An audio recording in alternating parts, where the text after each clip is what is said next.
Assalamualaikum warahmatullahi wabarakatuh. Sampurasun. Halo teman-teman, perkenalkan saya Septian Puspita dari Program Studi Pendidikan Bahasa Sunda Universitas Pendidikan Indonesia sebagai mahasiswa pertukaran mahasiswa merdeka di Universitas Negeri Medan. Di sini saya akan memperkenalkan dua tradisi gotong royong suku Sunda yang merupakan kearifan lokal di daerah Jawa Barat. Perlu kita ketahui bahwa gotong royong itu merupakan aspek yang tidak terpisahkan dari kebudayaan. Kebudayaan sendiri merupakan serangkaian dari nilai, aturan, pengetahuan, dan norma yang dimiliki oleh setiap individu yang dipakai untuk memahami lingkungan hidupnya, baik itu lingkungan alam, lingkungan sosial, dan lingkungan binaan. Oke, oleh karena itu langsung saja kita simak penjelasan mengenai tradisi gotong royong suku Sunda yang ada di Jawa Barat. Yang pertama, tradisi nyambungan. Nyambungan dalam Kamus Bahasa Sunda memiliki arti mere naon-naon kanu ngayakeun sidekah atau pesta, yang artinya memberi segala sesuatu kepada penyelenggara hajatan atau pesta. Begitu juga dengan masyarakat Baduy, yang mengartikan nyambungan sebagai aktivitas mengirim atau menyumbang sesuatu kepada warga yang sedang menyelenggarakan hajatan atau pesta. Di luar acara hajatan, kiriman seorang warga kepada warga lainnya tentu tidak disebut nyambungan. Dengan demikian, hajatan merupakan salah satu unsur penting dalam tradisi nyambungan. Hajatan merupakan istilah umum yang meliputi berbagai bentuk selamatan atau kenduri. Selain itu, hajatan juga identik dengan sedekah, nyalametkeun, atau syukuran. Tradisi nyambungan dalam hajatan didasari oleh keinginan untuk membantu sesama orang yang akan menyelenggarakan hajatan. Di balik bantuan itu, ada harapan agar dia mendapat perlakuan yang sama pada saat nanti menggelar hajatan. Mereka yang dibantu pun mengerti akan adanya keharusan untuk mengembalikan sumbangan itu pada saatnya nanti.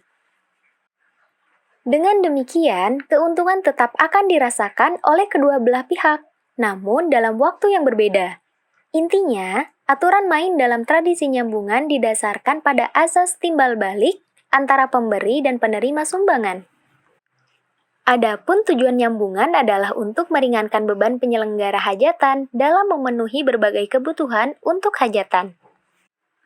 Mereka yang tergabung dalam kelompok nyambungan bukan bersifat individu, melainkan mewakili satu keluarga atau kepala keluarga. Status pemberi sumbangan merujuk pada keluarga yang hanya bertindak sebagai penabung pada satu atau sejumlah keluarga lain. Ini berarti keluarga tersebut belum pernah sekalipun menyelenggarakan hajatan. Kesempatan untuk menjadi anggota kelompok nyambungan terbuka manakala ada hajatan dan keluarga tersebut diundang oleh penyelenggara hajatan. Dalam aktivitas nyambungan, tidak ada ketentuan mengenai jenis barang yang akan disumbangkan. Umumnya, sumbangan yang diberikan kepada penyelenggara hajatan berupa berbagai keperluan hajatan, terutama bahan makanan dan bahan yang sudah jadi. Ada yang menyumbang bahan makanan mentahnya seperti gula merah, garam, beras, kotok ayam atau ikan asin, dan lain-lain. Selain itu, ada juga yang menyumbang buah-buahan seperti pisang. Jenis dan banyaknya sumbangan bergantung pada posisi atau status keluarga tersebut dalam kelompok penyambungan pada saat itu, apakah sebagai penabung atau pembayar utang. Jika keluarga tersebut akan bertindak sebagai penabung, pilihan jenis dan jumlah sumbangannya sangat terbuka lebar. Sebagai contoh, keluarga tersebut menyumbang gula merah dalam hajatan keluarga si A, garam dalam hajatan keluarga si B, dodol dalam hajatan keluarga C, dan seterusnya. Tanpa terasa, keluarga tersebut memiliki simpanan yang beragam. Anggota yang tidak konsisten dalam membayar utangnya tetap akan diketahui orang lain karena ada petugas yang mencatatnya. Penyelenggara hajatan biasanya menunjuk seseorang yang pandai menulis untuk mencatat semua sumbangan yang masuk. Selain pandai menulis, orang tersebut juga dipercaya karena kejujurannya. Tugas yang diemban oleh pencatat sumbangan dalam kegiatan hajatan cukup penting. Dia harus mencatat nama-nama penyumbang, asal kampung, jenis sumbangan, banyaknya sumbangan, dan status penyumbang. apakah sebagai penabung atau pembayar utang. Sebetulnya, para pengirim sumbangan umumnya mengingat apa yang pernah disumbangkan kepada keluarga penyelenggara hajatan.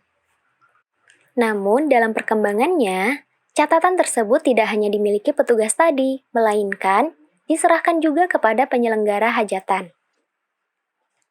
Dengan demikian, fungsi pencatat sangat penting dan strategis dalam menjaga keteraturan dan alur status sumbangan yang masuk. Dalam hal ini, dia bertanggung jawab menjaga mekanisme kerja kelompok nyambungan. Di balik bantuan tersebut, tersirat harapan bahwa suatu waktu, orang yang telah dibantunya akan melakukan hal yang sama ketika ada pekerjaan yang serupa. Balance reciprocity. Bantuan yang diberikan lebih bersifat materi, berupa barang-barang yang diperlukan untuk hajatan. Tradisi nyambungan ini tidak hanya ada di Baduy, tetapi di daerah Jawa Barat lainnya pun masih ada, seperti di Bandung, Tasikmalaya, Sukabumi, dan lain-lain. Tetapi dengan aturan yang berbeda-beda. Yang kedua, tradisi Beas Perelek. Beas Perelek adalah bentuk gotong royong masyarakat Sunda dalam rangka mengatasi kesulitan pangan yang dialami warga desanya. Ini merupakan tradisi tolong-menolong khas orang Sunda. Beas Perelek juga sama dengan jimpitan. Seperti jimpitan, beas perelek juga dihasilkan dari sumbangan sukarela warga desa yang dikumpulkan oleh petugas atau pamong desa. Setelah terkumpul, baru akan dibagikan kepada warga yang membutuhkan. Melihat dari penamaannya, beas perelek terdiri dari dua kata, yakni beas dan perelek. Beas yang menjadi objeknya dalam bahasa Indonesia berarti beras. Sementara perelek merupakan istilah dalam bahasa Sunda yang diambil berdasarkan kebiasaan orang Sunda untuk menamai sesuatu sesuai dengan bunyi yang dihasilkannya.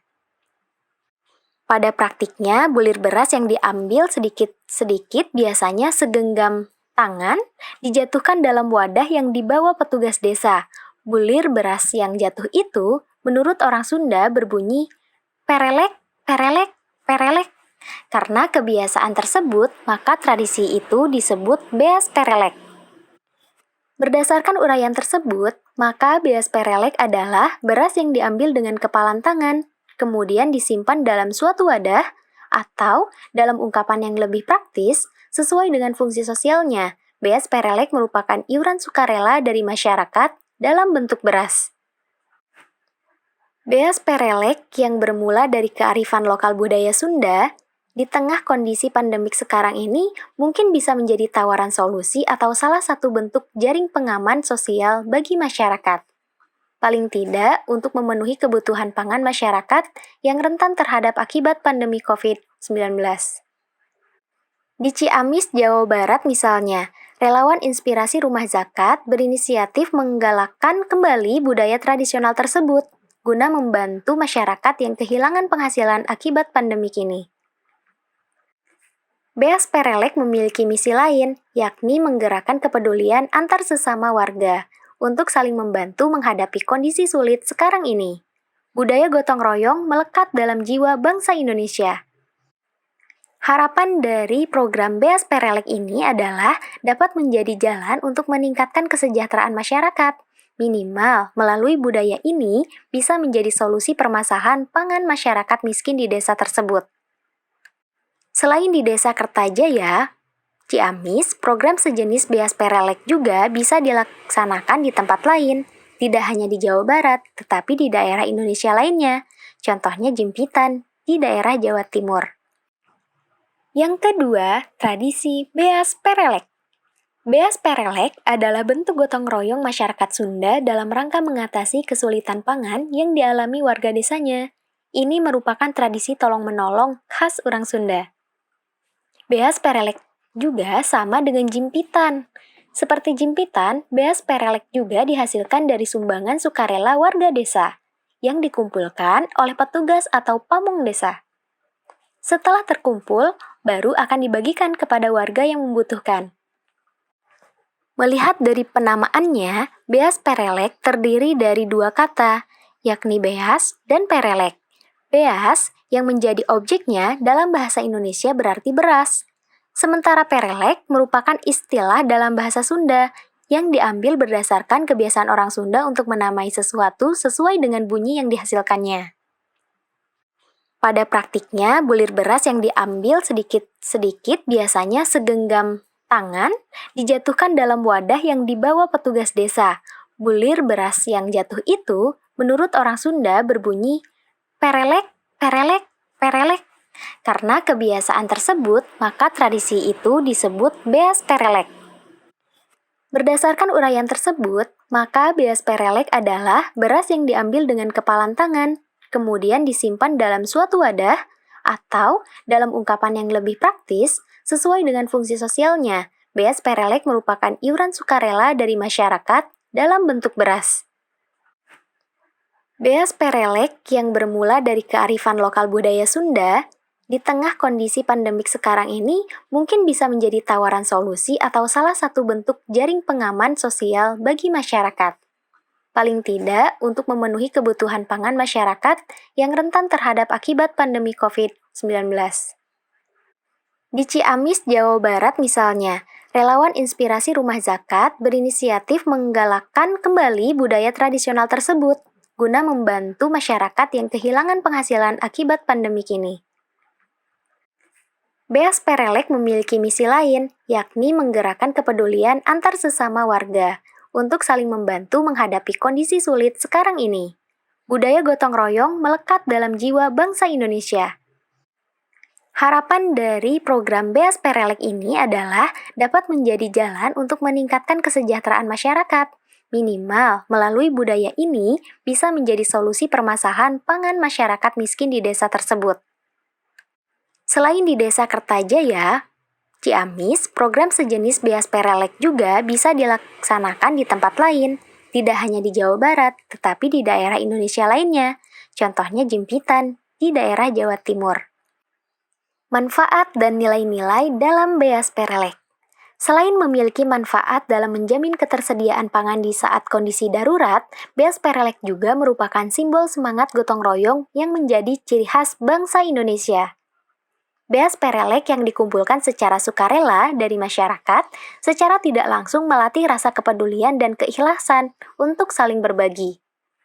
Masyarakat secara sadar memberikan hartanya untuk membantu orang lain atau tetangga yang membutuhkan pertolongan. Semangat saling membantu juga merupakan simbol kebersamaan yang sangat mendasar, sebagai landasan mencapai ketentraman dan kesejahteraan. Apabila faktor ketentraman dan kesejahteraan sudah terpenuhi secara merata di masyarakat, maka faktor keamanan dan kenyamanan pun rasanya akan tidak sulit untuk dicapai. Nah, itulah dia 2 tradisi gotong royong suku Sunda di Jawa Barat yang bisa saya sampaikan. Semoga ada manfaatnya. Mohon maaf apabila banyak kesalahan dan kekurangan. Wabillahi taufiq wal hidayah. Wassalamualaikum warahmatullahi wabarakatuh. Bye-bye.